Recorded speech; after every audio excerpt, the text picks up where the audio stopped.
What's going on, everybody, and welcome to Wheel of Time Diary number 6, where this week we are starting off the first episode related to The Great Hunt, book 2 of the series, or essentially the first impressions for the sequel. And so let me actually, if I could find my phone, I don't even know if I have my phone here. It is over here. There we go. So I can look up a little bit of the general stats for you at the beginning of this, like I normally do. I believe where I am currently at is I've just read through the first 8 chapters. So the prologue and the first 8 chapters, which is ironically, I think, the same amount as I got through the first week of Eye of the World as well. Prologue and 8 chapters. I believe that's what it was. So either way, that is what I got through. So that is what I'm covering today. And reading time was just under 7 hours. So I basically read for 7 hours. And even though I didn't actually start the reading this week until Saturday, as opposed to Thursdays is when I would normally try to do that. And even then, Saturday, I only read the prologue. So these first 8 chapters I only read over the last few days. Either way, I've been having a very good time with the book so far. I would say rather consistently with 4 of the 5 weeks out of the Eye of the World coverage. I would say 5 stars, what I've been reading. It has been great. It has started off amazing. In terms of like non-spoiler thoughts, I'm going to say the introduction to this book has kicked off a lot more than I was expecting it to, especially compared to a relatively slow pace for Eye of the World. But the slow pace in Eye of the World I thought was fantastic. Like I never felt bored by it. I never felt like it was too slow, but it was a relatively slow pace. This one's kicking off a little bit more with some of the things that are going down. And part of it is also because of structure as well, because Eye of the World, for the most part, like generally speaking, like 85%, like the vast majority of that book was just Rand's POV. So just one POV through the vast majority of the book. The only parts of the book that were not in Rand's POV were when the party was separated for a little bit of time. So when Perrin and Egwene, I believe it was, were kind of off with the traveling people, and also a little bit of time when they were with Elias, I believe, who was that wolf brother. So there was a little bit of time with them there. Nynaeve and Moraine and Lan were a little bit separated as well, who were trying to search for Rand and Matt, and then the other group as well. So there was a little bit of time when they were separated, and that was the only time when there was a little bit of POVs other than Rand's, and even then the non-Rand POVs were still relatively minimal for the most part, just a couple chapters per POV, I guess. Great Hunt has done something a little bit different, where outside of the prologue, of course, which I thought was really good, I thought the prologue was great. In terms of POVs, it has started off with Rand for a few chapters, but then the chapters after that have pretty sure all of them have had at least 2 POVs within them, and already the number of POVs is greater by, at least a couple than all of all of the Eye of the World had. That's something that for pacing purposes, I think is working really well for me. Generally speaking, there's been a lot of the material with characters and like interactions and kind of the relationships. For the most part, I'm actually really liking in this book so far. I think they've overall been better than I think they were generally in Eye of the World, because I think Eye of the World was doing more introducing all of that material, whereas The Great Hunt so far has been expanding upon that material.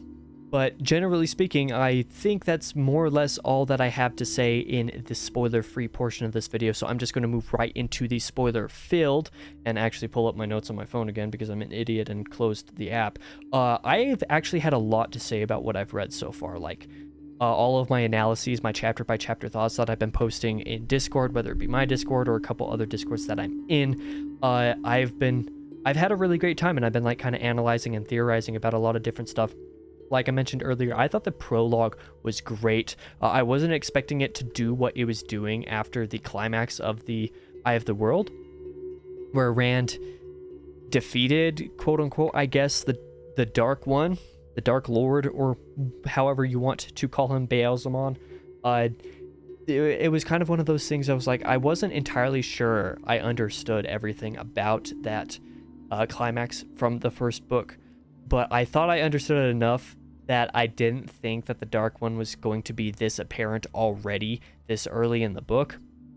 Not just in the prologue, which I thought was pretty neat. But also in the book as well, moving into the first couple chapters where all the characters are still in Faldara, I believe it's called. Am I just completely misremembering the name of this place?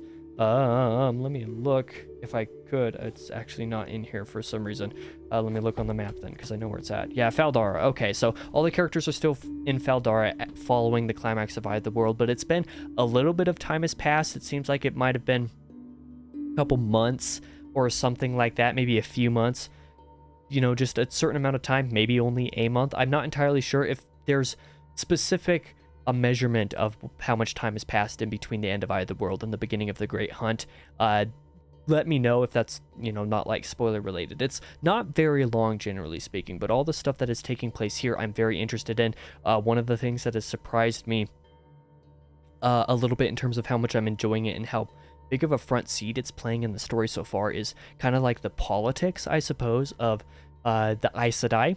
So several Aes Sedai have basically made their way to Faldara for a couple different reasons, but primarily it seems there's a lot of like back end politicking stuff going on, so I'm not even really sure I can summarize this or explain it and like feel like I'm getting it right or anything like that. But generally speaking, like there's a lot of the back end stuff with politicking, like I said, with Aes Sedai that I'm actually really enjoying. Up to this point, I don't have any problems with any of the Aes Sedai that everybody else seems to have, except for Leandrin. I think that's how you pronounce her name. I apologize if that's wrong. The Red Aja Aes Sedai that is in the book so far. There was a scene specifically from her, and I think that was in her POV, actually. I don't remember for certain. It might have been a different POV, but that was observing her doing stuff that I was like, okay, this is why people have problems with Aes Sedai. But generally speaking, I've been really enjoying everything so far. I really like all of the character interactions and relationships. Again, I still think the relationship that is like starting to bloom and like form a little bit between Nynaeve and Lan is still a little bit weird. I'm still not super into that.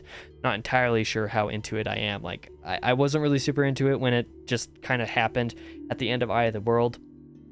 I'm still not feeling it now, but all of the other relationships and interactions have been going swell. I mean, there was a couple things that Rand said or did in a couple of these chapters, particularly where he was basically a massive jerk to some of his friends, basically telling like I don't want to be around you guys because you don't want to be around me. You don't know why you don't want to be around me, but you don't want to be around me. So he was basically just being a jerk to them to make them not want to be around him. Like, I need to leave alone and all of this kind of stuff that was going on. And I some aspects to it I wasn't super into, like it makes sense, but I wasn't super into the delivery of some of it. But that's just because I'm a non-confrontational person. If I don't have to confront anybody for something, I'm not going to, and I'm especially not going to be rude about it. If I don't, you know, if I can help it, I'm not going to be rude about it because I just don't like being that way. But right around chapter 4 was where we started to get a little bit of non-Rand POVs, and there was a surprising amount of POV from Moraine specifically that I think is fantastic. I've been really enjoying that aspect to the book, like a ton, and the interactions between Moraine and the newly introduced Amerlin Seat. I hope that's how it's pronounced, Amerlin Seat. I can't pronounce it that way. It doesn't work for me. Amerlin Seat is how I'm going to pronounce it. I'm sorry if that's wrong, but that's how I can say it smoothly. And then some of the other Aes Sedai characters that have been coming around and kind of getting Rand to go in to talk to them, essentially, because the Amerlin Seat wants to talk to Rand, because Moraine has told her that Rand can, I forget the exact term, he can channel the one source, the source of magic in this world that men are not supposed to be able to source, which is becoming a conflict very early on. This is a lot of why Rand wants to leave and why he doesn't really want to be around his friends, because he doesn't want to be a problem for them, it seems like. He doesn't want to go crazy or hurt anybody or anything. He feels like if he's going to go mad as a result of this touching the one source, he wants to do it on his own terms and be like alone, where he's not going to hurt anybody or cause any problems with it. All that fancy whatnot, like that's kind of the thing that seems like it's that's happening. But all of the material kind of with the dynamics between these groups of people is just really working for me, and it seemed like my theory of the Great Hunt being about the hunt for the Horn seemed like it was going to be correct, at least in a way that I wasn't thinking, because apparently the horn had been found and, was in the book in Eye of the World. But one of the main inciting incidents of some of the stuff that seems like is going to be the source of the main quest, at least for Rand and co, is the fact that a Trollocs and a Fade and presumably some other source of power or people or something invaded Faldara and stole the horn, and also also the dagger that Matt is connected to from Shadar Logoth, sorry. So that's an inciting incident that I think is like the cause of the quest that's going to happen in the book. I'm very excited to see what's going on there. But with the attack came like writing on the walls, which is something that seems like it could be like a dark prophecy from kind of like the end of things that we don't want to have happen. So some of it that's rather ominous. I liked getting to read some of that, even though we don't know what much of it means yet. That's just kind of the thing that's going to happen for the moment. Let's see what it is else that I've gotten here. Just kind of more comments that I made about POV switches, which is something that I'm really enjoying again. But the real kicker was chapter 8, which was where I ended off for the day and for the week for this diary, which is chapter 8, The Dragon Reborn. And everything about this chapter I thought was incredible. Like, I had such a relatively long analysis of this. It was an amazing chapter. Most of the reason that I enjoyed it had to do with the part of it that was about the Dragon Reborn, which is basically Rand actually meeting with the Amyrlin Sea and Moraine, and then one other Aes Sedai that was in there of the Brown Aja. I forget her name. Varen, I think, is her name. I apologize if I'm misremembering. So all of that was going down, and basically the Amyrlin Seat and Rand were conversing, and the Amyrlin revealed that she knew that Rand could channel the power, and Rand was trying to convince them that, like, you need to gentle me, like, you have me here, like, just gentle me, like, I should not be touching the sores, and I don't want to, and I'm not going to. But basically the others telling him, like, no, for better or worse, this is part of you now, this is something that is going to be happening, like, you are the Dragon Reborn, just straight up telling him. And I thought the reveal itself wasn't necessarily new or anything like that, because it's been discussed a number of times between the Aes Sedai in a couple chapters before from some of Moraine's perspectives. It was also heavily hinted at, if not straight up said, in the epilogue. Was there an epilogue of Eye of the World? I don't remember if there was an epilogue, but either way, like, there in the last chapter epilogue or something like that, I'm pretty sure was also like heavily suggested that that was the case, and that was where the series was going anyway. So that was kind of the thing. Like, the reveal itself wasn't new, but Rand's reaction to it was new, and something that I rather enjoyed reading. His anxieties about the whole thing, his lack of desire to be the Dragon Reborn, lack of desire to touch the One Source, all of this kind of stuff made for really great narrating from Rand's POV upon this discussion, I suppose. Because and part of it was also because it wrapped up well with some of the murmurings from early on in Eye of the World of Tam Althor. So it's not Land's father, good grief, Rand's father, murmuring while he was sick when Rand was dragging him to the village of the Two Rivers. I forget what it's called for some reason. That was going on in the early book, and something that I thought was very intriguing, and the fact that it's coming back around already so strongly in this specific chapter, like in Rand's thoughts kind of going between what Moraine and the Amyrlin have just said in the room right now and some of his thoughts about it, and going back to some of the exact murmurings that Tam had in the first book. Like, it's just all working so well. Like, it just really sold Rand's reaction in a way that I just thought, like I said, it was very, very enjoyable. It worked for me. And again, just kind of reiterating that I think character actions are really, character relations and interactions are very good, because I think it was at the end of this chapter that, it might have been the last chapter, I forget, that Rand was having some interactions with Egwene, which most of his interactions with Egwene in the first book I wasn't entirely sold on, because like they were sold as like this sort of like couple that had been like coupled at birth. I was like, okay, well, these two are basically going to be married when, they're grown up.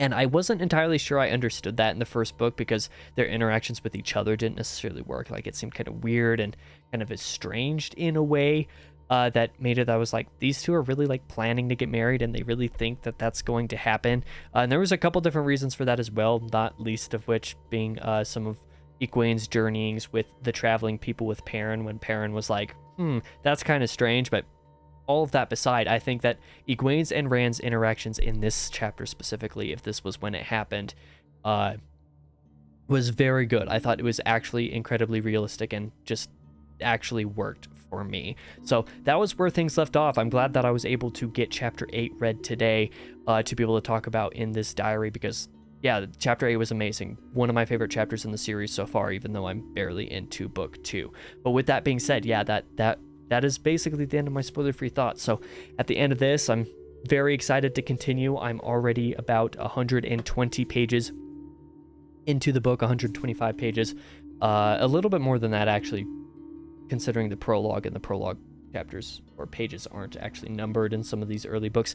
Either way, I'm just under a quarter of the way through, and considering that I plan to be doing 4 diaries of this and I didn't start this until Saturday, I should be able to finish on time. And in fact, based off of how many chapters there are, if I read 2 chapters every single day, I will be finished on the Wednesday right before the last reading diary is supposed to come out anyway. So like, very good chance of me finishing this right on schedule with what I wanted to do, and with how much I'm enjoying it, I see that, you know, just kind of being the case. Like I'm heavily enjoying myself, and as much as, you know, it's kind of cheesy to say, as King James would say, The Great Hunt is great so far. I'm having a very good time with it. I cannot wait to continue. I thought I really enjoyed The Eye of the World, and I did, but this book so far has been a step up already, just in terms of its structure and some of the things that it's doing, and I cannot wait to continue. But with that being said, thank you guys for watching. I'll be back whenever the next video is, for whatever the next video is. I think on this channel, I think the next video is my bi-weekly update to come out on Friday, because I think that's when that's supposed to come out. I think that's how scheduling works. I'm not entirely sure. I still have to, you know, kind of go with all of that and figure out what exactly is actually going on this weekend. But I'll be back in the next video regardless. If these are the videos that you're primarily interested in, consider subscribing, because I'm doing reading diaries every Thursday for the duration of each book that I read. So over the next 3 Thursdays, I'll have 3 more reading diaries for this book. And then in September is when I'm going to be starting The Dragon Reborn, which I'm very excited for. But first, I have to continue this. So thank you guys again for watching. I'll be back in the next video.